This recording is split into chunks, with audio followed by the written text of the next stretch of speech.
bring in Jenny Horne again to talk about another stock on the move this morning. Shares of Novo Nordisk jumping after some positive drug trial results. What are the details here, Jenny? Yeah, Diane, with a much-needed win here, at least pre-market, as we did see some of their new weight loss drug data suggesting that it could actually work better than the obesity drugs that are already on the market. So we do know that they saw a pretty massive sell-off after some data on one of their more highly experimental but expected to be highly effective as far as weight loss is concerned. CagriSema did fall short of expectations.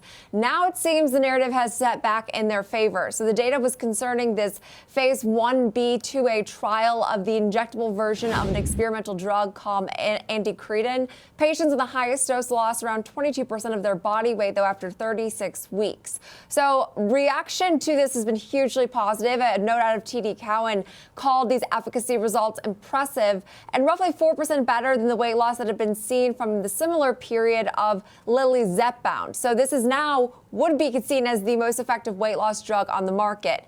If this does actually work better than Zepbound, it would be obviously a significant win for Novo, and it could help the company claw back much of its lost market share when the drug does hit the market.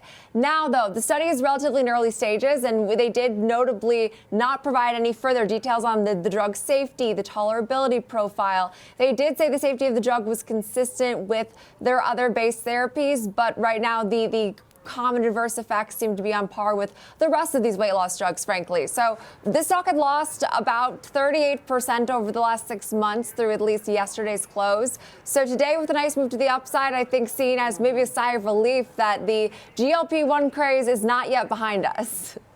I am waiting I want a magic pill, Jenny. Me too. I know they're working on a pill too, because, obviously that's much less worrisome on a personal level in terms of, kind of comparing taking a pill versus injecting yourself. But one thing I find that's interesting here is even when you think about that trial that they did before where patients lost, I think it was 20%. But wasn't the 25% that they were looking for. So this obviously looks more promising. I'd love to lose 20% myself. But but this looks more promising. And, they were the front runner before Eli Lilly started essentially eating its lunch, pardon the pun there.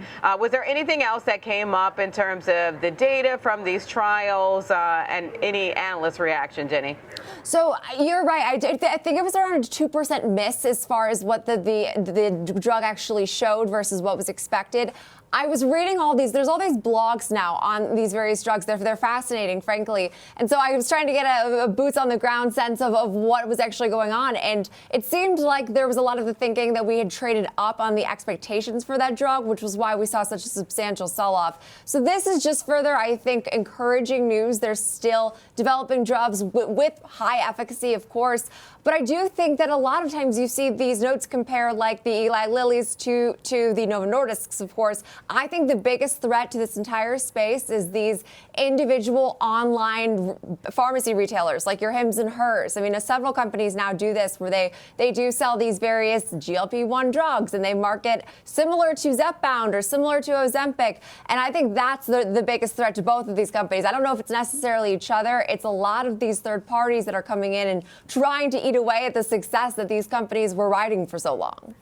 Yeah, we'll certainly continue to watch this one.